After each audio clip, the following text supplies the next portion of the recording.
नमस्कार दोस्तों, स्वागत है आप सभी का। मेरा नाम है रंजीत और आज है 1 मई 2025 और आज के द हिंदू न्यूज़पेपर का हम एनालिसिस करने वाले हैं। तो सबसे पहले देख लेते हैं एडिटोरियल वाले हिस्से को। पहला वाला जो आर्टिकल डिस्कस किया जाना है वो पार्टिकुलरली बेस्ड है हमारा पहलगाम अटैक के ऊपर। भारत ने जवाब दिया है पाकिस्तान को कि हम इंडस वाटर ट्रीटी को रद्द कर रहे हैं या फिर अस्थायी इसमें रोक लगा रहे हैं। ये कदम सरकार की तरफ से इसलिए उठाया गया है ताकि हम पाकिस्तान के ऊपर दबाव डाल सकें कि वो पाकिस्तानी जो ग्रुप है उनको सपोर्ट करना बंद करे और इस प्रकार के टेरर अटैक को हम रोक सकें।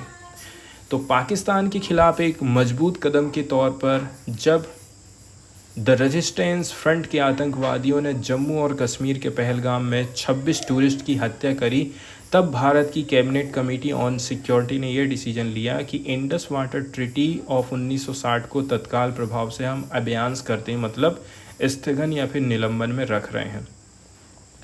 जब तक पाकिस्तान क्रेडिबली रूप से और इररिवोकेबली मतलब बिना वापसी के एब्जॉर्ब नहीं करेगा मिलिटेंसी को, टेररिज्म को, उसके सपोर्ट को, क्रॉस बॉर्डर टेररिज्म को, तब तक हम इसको ऐसे ही रखेंगे। इसके इम्प्लिसिटी की मतलब की बात करें कि 1960 में जो हमने साइन किए थे जल संधि, हम उसको ख़त्म कर रहे हैं। इंडस वाटर ट्रीटी में यूनिलैटरल एबोरोगेशन मतलब एक तरफा समाप्ति के लिए कोई एग्जिट क्लॉज नहीं है, निकासी का कोई प्रावधान नहीं है। यदि हम इसके आर्टिकल नंबर 12(4) की बात करें तो इंडस वाटर ट्रीटी ये बोलता है कि ये संधि तब तक लागू रहेगी जब तक इसे समाप्त करने के लिए दोनों सरकारों के बीच विधिपूर्वक ड्यूली रेटिफिकेशन संधि नहीं होती है। लेकिन यहाँ पर भारत की तरफ से बोला जा रहा है कि हम अकेले ही इस संधि को ख़त्म कर रहे हैं। लेकिन इंडस वाटर ट्रीटी में एक चीज़ बोली जाती है, यूनिलैटरल एब्रोगेशन नहीं किया जा सकता है। कई सारे जो एनालिस्ट्स ये तर्क दे रहे हैं कि Vienna convention on the law of treaties के आर्टिकल 60 और 62 के अंतर्गत जो प्रोविज़न किए गए हैं उन्हें इस संधि को रद्द करने के लिए हम यूज़ कर सकते हैं। भारत VCLT का तो पार्टी नहीं है। पाकिस्तान ने इस पर साइन किया है लेकिन इसे रेटिफाई नहीं किया है। तो जो इंडस वाटर ट्रीटी पर VCLT के आर्टिकल 62 को लागू करना कन्वीनियंट तो है, लेकिन तर्क करना काफ़ी ज़्यादा टफ हो जाता है। अब इंडस वाटर ट्रीटी को सस्पेंड करना इन दो शत्रुतापूर्ण देशों के बीच वाटर मैटर को अंतर्राष्ट्रीय लेवल पर ले जा सकता है। मतलब भारत ने भले ही अपनी तरफ से ये चीज़ डिसाइड कर दिया है, लेकिन इंटरनेशनल रूप से ये मुद्दा जा सकता है, अंतर्राष्ट्रीय लेवल पर पाकिस्तान इसको ज़रूर लेकर के जाएगा। पाकिस्तान के न्याय मंत्रालय के राज्य मंत्री हैं अकील मलिक ने रियूटर को बताया है कि 3 अलग अलग कानूनी विकल्प हमारे पास अवेलेबल है, जैसे कि इसको हम वर्ल्ड बैंक लेकर के जाएंगे, परमानेंट कोर्ट ऑफ आर्बिट्रेशन या फिर इंटरनेशनल कोर्ट ऑफ जस्टिस में इसको ले जा सकते हैं, हेग लेकर के जाएंगे, जहां ये आरोप लगाएंगे कि भारत ने 1969 की VCLT का उल्लंघन किया है, या फिर इस मुद्दे को UN सिक्योरिटी काउंसिल में भी उठाया जा सकता है पाकिस्तान की तरफ से। अब चूँकि दोनों देश न्यूक्लियर हथियार रखते हैं अपने पास में एंड हॉस्टाइल नेबर्स हैं, मतलब दोनों के बीच में तनातनी चलती ही रहती, इसलिए इंटरनेशनल कमेटी को इस पर ध्यान देना और इंटरवेन करना मजबूरी हो जाती है। अगर भारत स्थगन के निर्णय को फॉलो थ्रू मतलब अंत तक लागू कर देगा और पाकिस्तान में पानी को रोक देता है तो इसके परिणाम गंभीर हो सकते हैं। भारत को ऐसा दिखाया जा सकता है मानो वो पानी को हथियार बना रहा हो, इसलिए भी गड़बड़ हमारी इमेज हो जाएगी। भारत ये भी तर्क दे सकता है कि ये सस्पेंशन जस्टिफाइड है क्योंकि पाकिस्तान ने VCLT के आर्टिकल 26 का उल्लंघन किया है। पैक्टा सुंट सर्वेंडा जो ये सिद्धांत स्थापित करता है कि ट्रीटीज़ का पालन किया जाना चाहिए, must be observe, and Delhi ये भी बोल सकता है कि VCLT के आर्टिकल 62(1) के अंतर्गत फंडामेंटल चेंज ऑफ सर्कमस्टांस में आया है, क्योंकि पाकिस्तान लगातार सीमा पार आतंकवाद को समर्थन कर रहा है, इसलिए हमने ये कदम उठाया है, ऐसा इंडिया तर्क दे सकता है। हालांकि ये मामला इंटरनेशनल कोर्ट ऑफ जस्टिस के सामने जाएगा तो भारत पर जिम्मेदारी रहेगा, बर्डन रहेगा कि वो स्ट्रॉन्ग एविडेंस पेश करेगा। इसके अलावा इंडस वाटर ट्रीटी ने 1965 और 1971 की भारत पाक युद्धों के दौरान भी काम करना जारी रखा था एंड परमानेंट इंडस कमीशन भी लगातार बैठकें करती रही है। अब इसे सस्पेंड करना भारत की इंटरनेशनल क्रेडिबिलिटी को एक ट्रीटी अबाइडिंग कंट्री मतलब संधियों का पालन करने वाला देश के रूप में हमारी जो इमेज थी वो खतरे में डाल देगा। इसके अलावा यदि हम चर्चा कर लेते हैं, भारत को ब्रॉडर जियोपॉलिटिकल कॉन्सिक्वेंसेस को भी फेस करना पड़ेगा और जो इससे जो प्रेसिडेंट मतलब मिसाल स्थापित होगी उसे ध्यान में आप रखिए। अगर इंडस वाटर ट्रीटी जैसी स्थायी संधियों को हम रद्द कर देते हैं तो फिर अन्य जगहों पर भी ऐसे कदम को हम कैसे रोक पाएंगे। इसके अलावा ये कदम भविष्य में भारत के जल वितरण विवादों में चीन और बांग्लादेश के साथ भारत की दलीलों को भी प्रभावित कर सकता है। हालांकि पाकिस्तान को मजबूत संदेश देना बहुत ज़्यादा ज़रूरी था और उचित भी है, लेकिन यदि आप इंडस वाटर ट्रीटी को सस्पेंड करते हैं तो जो लॉन्ग टर्म स्ट्रेटजिक कॉस्ट है ये आप इसको मस्ट केयरफुली वजनदारी के लिए तौलिए। वाटर डिप्लोमेसी को पॉलिटिक्स या फिर संघर्ष का शिकार आपको नहीं बनने देना चाहिए।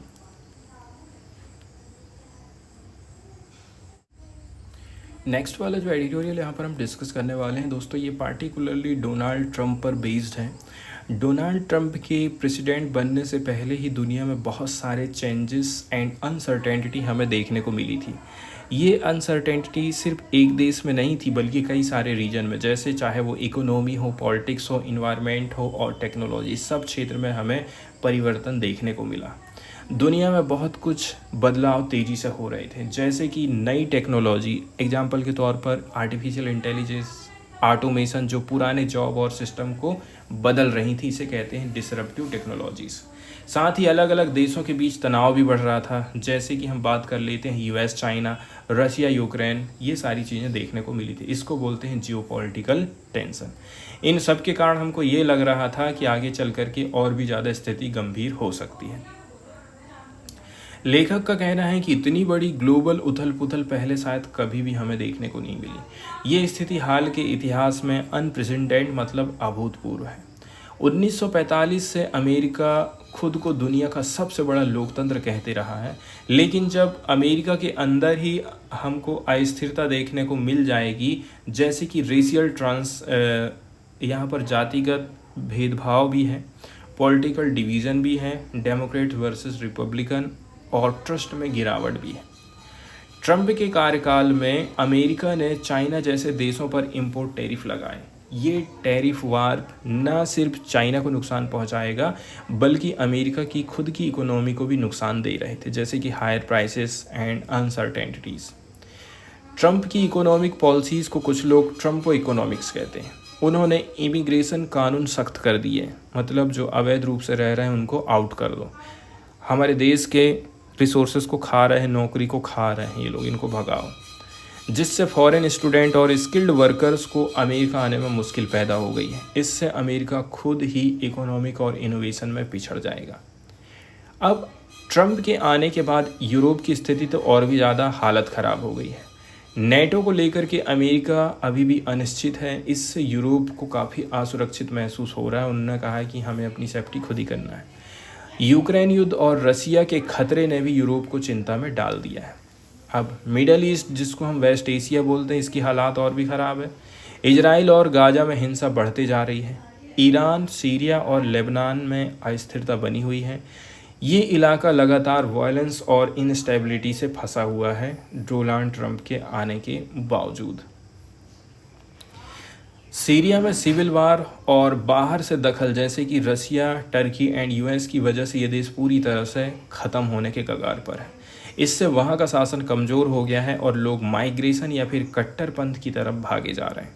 साथ ही साथ इस्लामिक स्टेट को भले ही वेस्ट एशिया से ख़त्म कर दिया गया है, लेकिन अब इसके एफिलिएट्स मतलब सहयोगी संगठन जैसे कि मोजाम्बिक, कॉन्गो में और अफ़गानिस्तान में हमला कर रहे हैं। इससे साबित हो जाता है कि आतंकवाद का खतरा अब अलग अलग जगह में फैलते जा रहा है।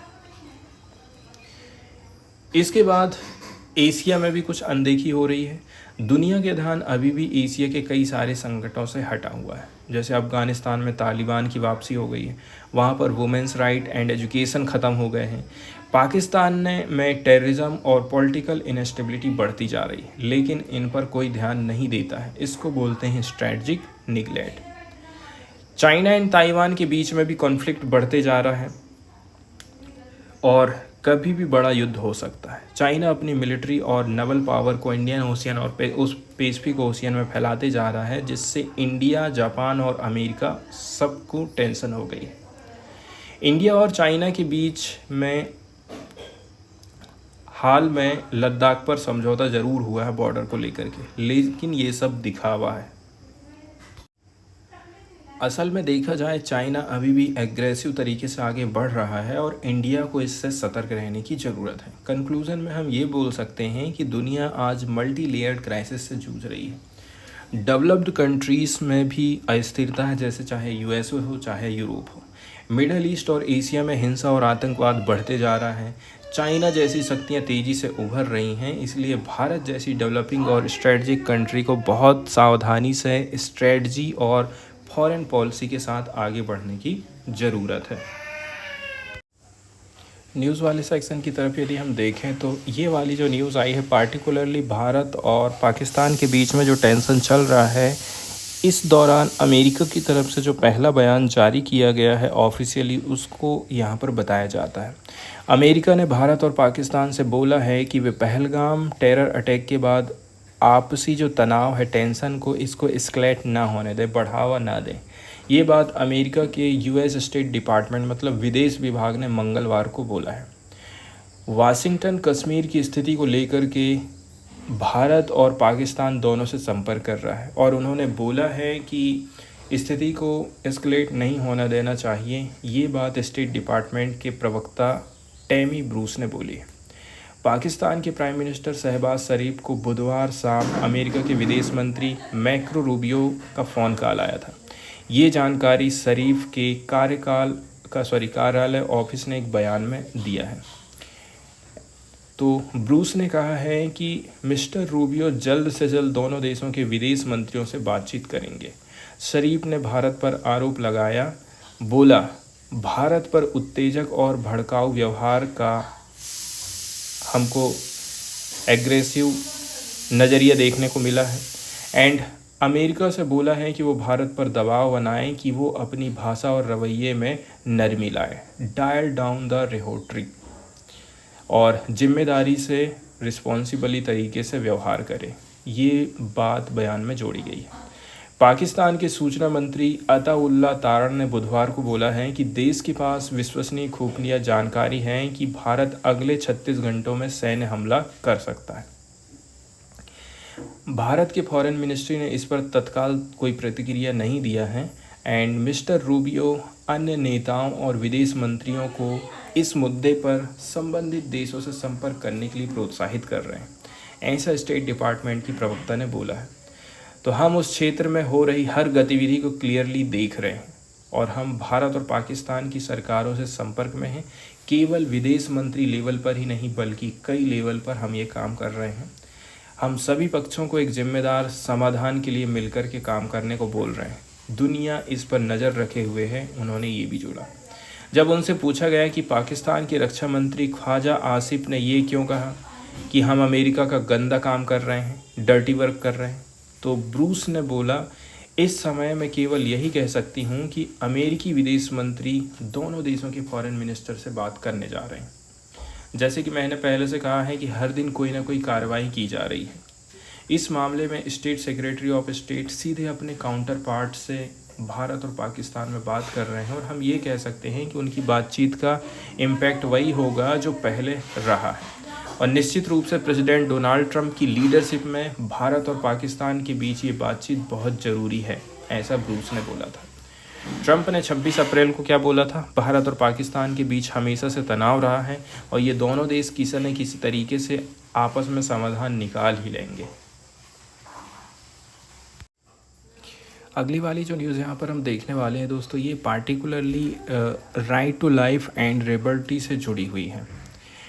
Inclusive and meaningful digital access, मतलब ऐसी डिजिटल सुविधा जिसमें सभी लोग, खास करके गरीब लोग, कमज़ोर लोग आसानी से शामिल हो सकें, से लेकर के ई गवर्नेंस, मतलब सरकारी सेवाओं के digital management and welfare delivery system, जैसे कि चाहे सब्सिडी हो, पेंशन हो, राशन हो, ये फंडामेंटल राइट का एक हिस्सा है। साथ ही साथ right to life and liberty का भी हिस्सा है, ऐसा हाल फिलहाल में सुप्रीम कोर्ट ने बुधवार को एक निर्णय में बोला है। मतलब डिजिटल सेवा जैसे कि ई गवर्नेंस और वेलफेयर स्कीम तक सभी नागरिकों की पहुंच अब जीवन के मौलिक अधिकार आर्टिकल 21 राइट टू लाइफ बन चुका है। एक बेंच की पीठ थी, मतलब सुप्रीम कोर्ट के 2 जजों की बेंच थी। इन न्यायाधीशों ने एक याचिका पर सुनवाई करते हुए, जिसमें ये मुद्दा था कि विकलांगता वाले लोग इससे लगभग असंभव तरीके से शामिल हो पा रहे हैं, उनके लिए सुविधाओं को हासिल करना काफ़ी मुश्किल हो गया है। मतलब डिजिटल केवाईसी पूरी करना उनके लिए बहुत कठिन है। तो स्टेट की एक ऑब्लिगेशन है कि वो इंक्लूसिव डिजिटल इकोसिस्टम तैयार करे ताकि हाशिए पर रहने वाले लोग, मार्जिनलाइज लोग, अंडर प्रिविलेज मतलब वंचित, वल्नरेबल मतलब कमज़ोर और डिसेबल नागरिकों के लिए सुविधाएं प्रोवाइड करें। मतलब जिन लोगों को समाज में अक्सर नज़रअंदाज कर दिया जा रहा है, जैसे कि चाहे वो दिव्यांग हो, गरीब हो, कमज़ोर हो, उनके लिए डिजिटल सिस्टम को सुलभ और समावेशी बनाना सरकार की जिम्मेदारी है।